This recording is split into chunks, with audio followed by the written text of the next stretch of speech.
అందరికీ నమస్తే। తెలంగాణలో అధికారంలో ఉన్నటువంటి కాంగ్రెస్ పార్టీలో రోజుకో కొత్త లొల్లి, ఇక రోజుకో పంచాయతీ ఉంటుంది। దాంట్లో కొత్త కాంగ్రెస్ వాళ్ళు, పాత కాంగ్రెస్ వాళ్ళు పార్టీ కోసం కష్టపడ్డోళ్ళకి మరి పదవులు ఇవ్వాలి కదండి।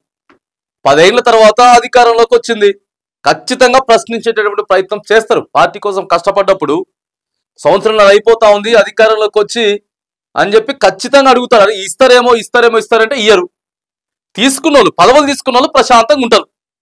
ఎవరెవరికైతే పదవులు లేరో పార్టీని భుజాల మీద మోసి పార్టీ కోసం 10 ఓట్లు వేయించి మంచి మాటలు చెప్పి వాళ్ళ అధికారంలోకి తెచ్చుకుంటే ఇవ్వరు, లేదా అదే పార్టీలో ఉండి క్వశ్చన్ చేస్తే వీళ్ళకి నచ్చదు।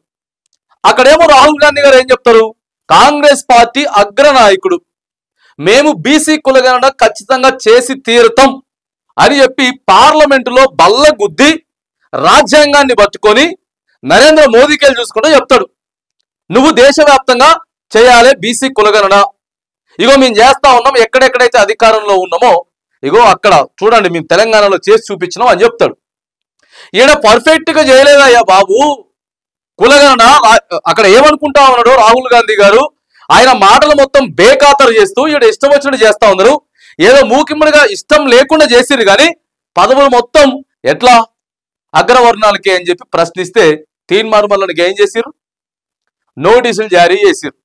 కరెక్ట్ క్వశ్చన్ చేసిండు కదా, బాజాప్తా క్వశ్చన్ చేస్తే నోటీసులు ఇచ్చి కథం పంపించేసిరు, సస్పెండ్ చేసేసారు। ఇట్లా ఒకరి తర్వాత ఒకరు అద్దంకి దయాకర్ మాట్లాడిండు, ఎస్సీ సామాజిక వర్గానికి చెందిన నాయకుడు, తీన్మార్ మల్లన్న బీసీ సామాజిక వర్గానికి చెందిన నాయకుడు। అంటే అడగొద్దాయిగా ఎప్పుడు మీ మోచేతి కింద నీళ్లు దాక్కుంటున్నావు, లేకపోతే మీ కింద పని చేసుకుంటూ ఉండాలా ఎట్లా? అధికారం వద్దా, మారొద్దా, రోజులు మారొద్దా? జనాభా ఎవరున్నారు, ఓసీల జనాభా ఎంత, బీసీల జనాభా ఎంత, ఎస్సీ ఎస్టీల జనాభా ఎంత క్వశ్చన్ చేస్తాం కదా। తెలంగాణ ఉద్యమం కూడా అట్లనే కొట్లాడినాం, అదే భారతదేశానికి స్వాతంత్రం రావడం కోసం కూడా అట్లనే కొట్లాడినాం। కానీ ఇవాళ కాంగ్రెస్ పార్టీ కార్యకర్తలు అనుభవిస్తా ఉన్నారు, చాలా మంది చాలా ఇబ్బందిగా ఫీల్ అవుతా ఉన్నారు, పదవులు లేవు। మరి ఏంది అలాంటి వాళ్ళ పరిస్థితి, ఏం కావాలి? నోటీసులు ఇచ్చేయడం, షాక్ హౌస్ నోటీసులు ఇచ్చేయడం। ఇగో ఇప్పుడు కొత్తగా మహిళా వింగ్ కు సంబంధించినటువంటి సునీతారావుకి ఇచ్చేసిర్రు నోటీసులు। ఏం అడిగింది, టీపీసీసీలో పీసీసీలో మహిళను తీసుకోవాలని చెప్పింది, కార్యవర్గంలో తీసుకోవాలి కదా। మరి మహిళలు ఇందిరాగాంధీ గారు లేకపోతే సోనియా గాంధీ గారు లాంటి వాళ్ళే మంచి 140 సంవత్సరాల చరిత్ర కలిగినటువంటి కాంగ్రెస్ పార్టీ నడిపించిన మహిళలే కదా, ఇలా మహిళలకి ఇవ్వాలని చెప్పేసి అడిగితే సో నోటీసులు। కానీ మళ్ళీ ఏం చెప్తారంటే ఇదే ప్రజాప్రభుత్వం, మాదే ఇందిరమ్మ రాజ్యం, మేమే మార్పు తీసుకొస్తామని చెప్తారు। కష్టపడ్డ కాంగ్రెస్ వాళ్ళకు మాత్రానికి సో ఇప్పటి వరకు పదవులు ఇవ్వరు, ప్రశ్నిస్తే నోటీసులు, ప్రధానంగా ఎస్సీ ఎస్టీ బీసీలకి నోటీసులు। ఉండకూడదా, పార్టీలో ఉండొద్దా, గట్టిగా అడగొద్దా, క్వశ్చన్ చేస్తారు కదా। అరే మన ఇల్లుని చక్కదిద్దుకోవాలనుకున్నప్పుడు ఖచ్చితంగా ఇంట్లో వాళ్ళకి ఏ సాధక బాధకాలు ఉన్నాయో చెప్తారు, ఖచ్చితంగా నోరు విడిచి।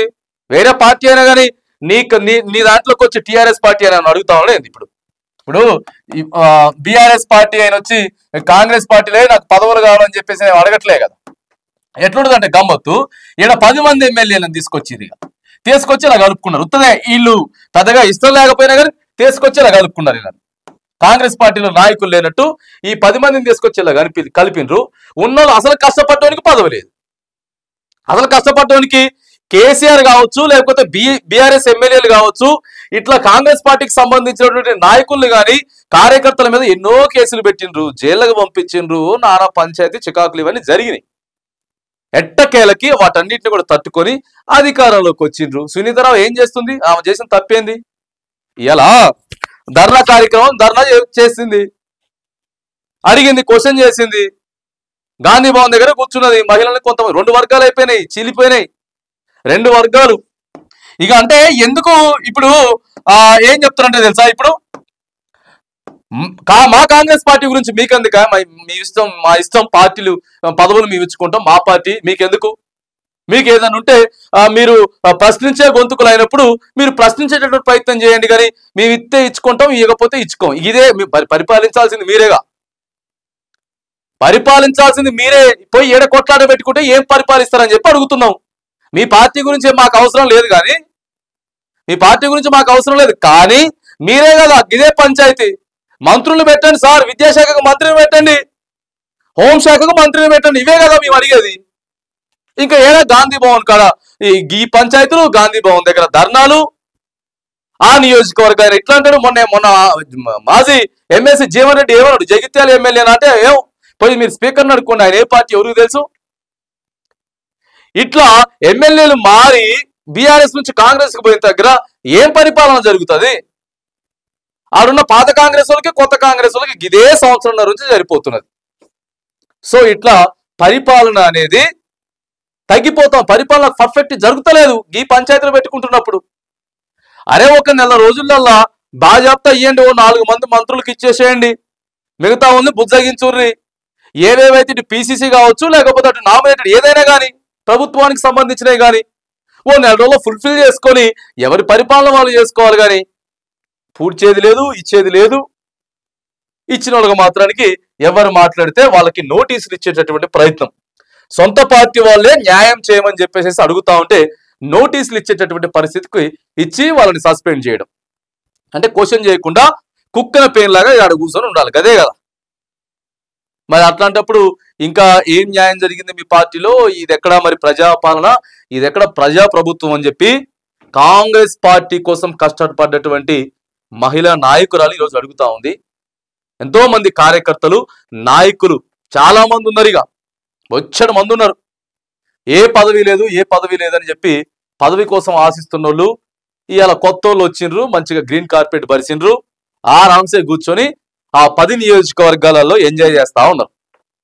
కానీ కష్టపడడానికి పదవి లేనటువంటి పరిస్థితి అయితే ఉందని చెప్పి మరి కాంగ్రెస్ పార్టీ కోసం ఇదే ఎట్లా మేము న్యాయం చేయమని చెప్పేసి అని అడిగితే క్వశ్చన్ చేస్తే ఎట్లా మాకు నోటీసులు ఇస్తా ఉన్నారు, ఎట్లా మమ్మల్ని సస్పెండ్ చేస్తా ఉన్నారు, అధికారం లేనప్పుడు ఒకలాగా అధికారం ఉండొకలాగా ఇట్లా మమ్మల్ని ట్రీట్ చేయడం చాలా బాధాకరం అని చెప్పేసి ఇలా ఫక్తు కాంగ్రెస్ పార్టీలో మొదటి నుంచి ఉన్న వాళ్ళు, ఇలా మధ్యలో దూకిన వాళ్ళు కాదు, కాంగ్రెస్ పార్టీని మొదటి నుంచి భుజాల మీద మోసిన మాత్రానికి బాధపడుతున్నటువంటి సందర్భం ప్రస్తుతం తెలంగాణ కాంగ్రెస్ లో అయితే జరుగుతూ ఉంది.